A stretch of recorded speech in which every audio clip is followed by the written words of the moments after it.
Today we have here the Samsung's latest iteration of their flagship and possibly the last S series phone. This is the new Galaxy S7 Edge. Without further delay, let's see what's there in for us.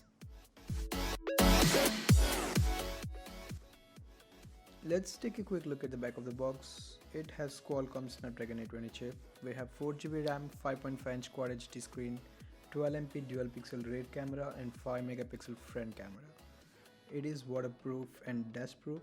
It also has a micro SD card slot which Samsung shouldn't have taken out in the first place. Let's go ahead and unbox it.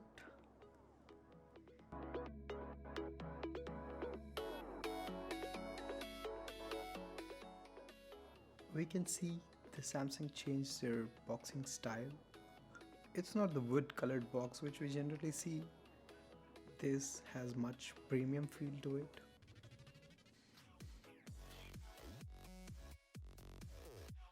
Black variant of S7 Edge. Here it is. It feels like a premium high-end phone. We'll go deeper into it. Before that, let's see what else we got in the box.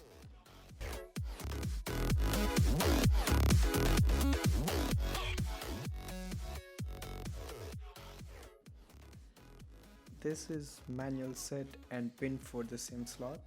Many of us will never even open this and I'm gonna ignore it too. Here is the standard Samsung fast charger.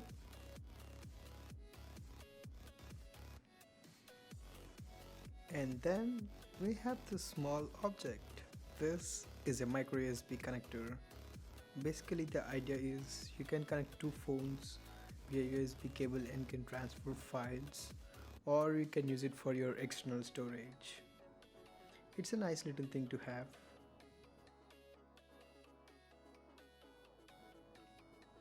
We have the standard earbuds that comes with the Samsung flagships, which sound pretty average. Nothing fancy here.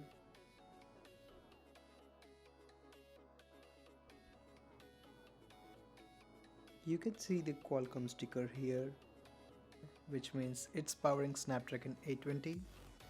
This is the SIM slot, which Samsung is calling hybrid SIM slot, which means you can keep a second SIM or a micro SD card up to 200 gigabytes.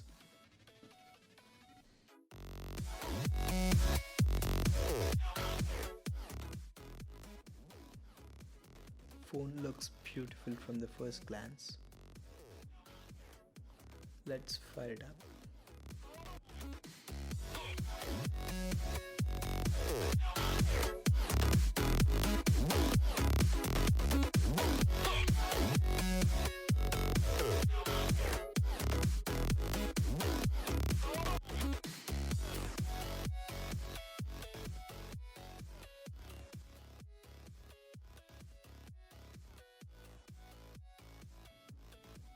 This is the basic Android setup. Let me skip this part. We have the typical Samsung architecture here. There is a 5 megapixel front facing camera, earpiece and the two sensors. The edge screen is just beautiful from both sides. We have a 3.5mm jack, speaker and just USB, not USB Type-C. I guess it's because of VR, no big deal. They flattened out the fingerprint sensor and it feels nice. We have a glossy back which makes this a fingerprint magnet. I think you may probably want to use a skin for this. Edges on the back are also curved, which makes it comfortable in the hand. Camera bump is a huge improvement. Do you remember the bump on S6 Edge Plus? Well, they certainly flattened it out, not to the surface, but to a level where it will not bother us. The first thing that comes to your mind looking at this phone is display. It's absolutely stunning. Samsung is the undisputed master in the display. Note that I have backed up my apps during the installation, so some of these are not bloatware, but they are my personal apps. To see the colors, let's play a 4K video and see how it looks.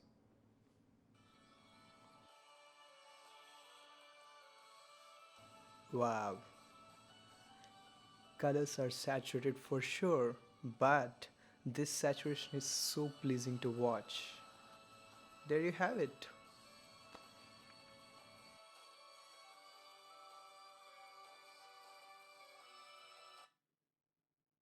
We have a new feature this time called Always On Display.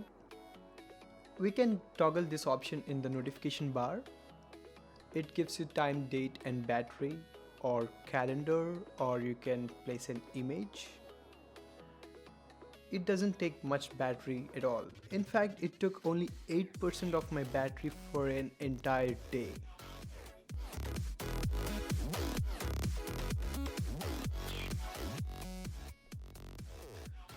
Camera is probably the most hyped part of S7, probably due to S6 Edge Plus being one of the best smartphone camera out there. We have different modes like manual or live broadcast and a couple of other modes here. You can shoot in 4K or lower resolution if you want. It can autofocus a tracking object. It can save in RAW format. If you go fully manual, I can say you can get very creative. Front cam with 5MP is decent enough for video calls and selfies. These are some pictures captured with this phone. I like the color in these pictures, they got more detail. For comparison, this is the same pic with S6 Edge Plus, and this is the difference. You can see clearly how superior this camera is to the previous one. Low light photography is good, but if you want a midnight pic, they are just okay. I love this camera overall. It will be my point and shoot camera for my trips.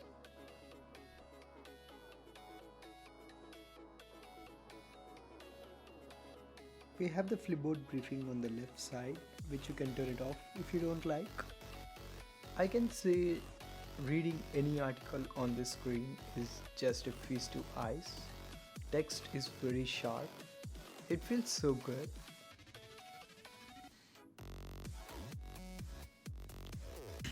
If you are a gamer like me, it's pretty obvious this phone will handle the games very smoothly, but what's exciting is the options they give us while playing the game. You can choose no alerts during the game, maybe if it's a weekend, and let me show the game tools.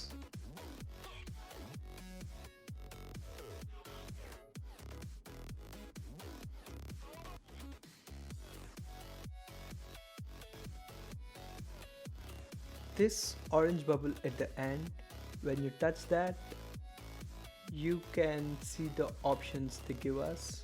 You can lock your back and recent keys. You can minimize like multi-window. You can actually screenshot it or record the gameplay. Let's minimize this and see how it works. There you go. You can just keep it aside, do your work, and when you're done, you can just resume back your game. That's it. And let's see how the recording works here. This is the output file of the game recording. The one thing I didn't like is the sound is actually recorded from my speaker of the phone, which is making it not so good on the ears to listen. Keeping that away for a second, look at the graphics. It's a AAA game on a mobile. I think developers can still push a bit as we now have 64-bit octa-core systems with 4 gigabits RAM. Do you know this is 87,210 times faster clock speed than the computers they used for moon landing? In fact, it can perform instructions 321 million times faster than those computers. That's the power almost each one of us have in our pockets today. Coming back to battery. On a heavy gaming Saturday, it lasted almost 20 hours. If you're a gamer, you'll appreciate this fact. On a normal working day with heavy usage of Reddit or Facebook, it lasted more than 30 hours every time. That's one less thing to worry about. It even charges your phone from 0 to 100 in just 1 hour 40 minutes.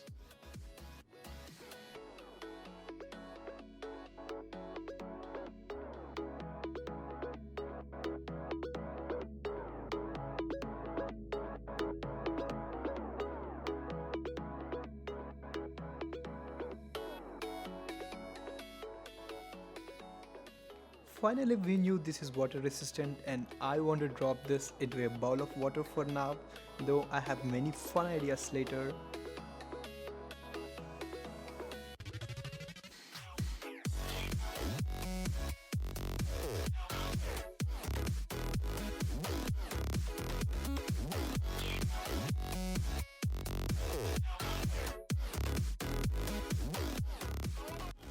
We cannot hear sound that clearly when it's in the water.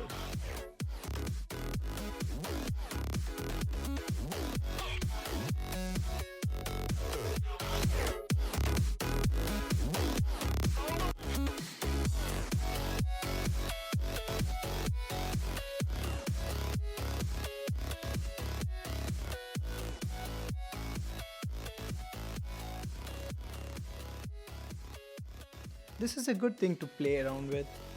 Just for fun, you can wash your phone under a tap of water if you want.